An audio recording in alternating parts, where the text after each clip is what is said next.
श्रीलक्ष्मी श्रीमहालक्ष्मी क्षीरसागरकन्यका उत्तिष्ठ हरिसम्प्रीते भक्तानां भाग्यदायिनी।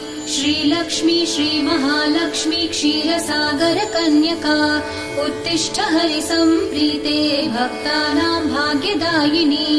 उत्तिष्ठोत्तिष्ठ श्रीलक्ष्मी विष्णुवक्षस्थलालये उत्तिष्ठ करुणापूर्णे लोकानां शुभदायिनी।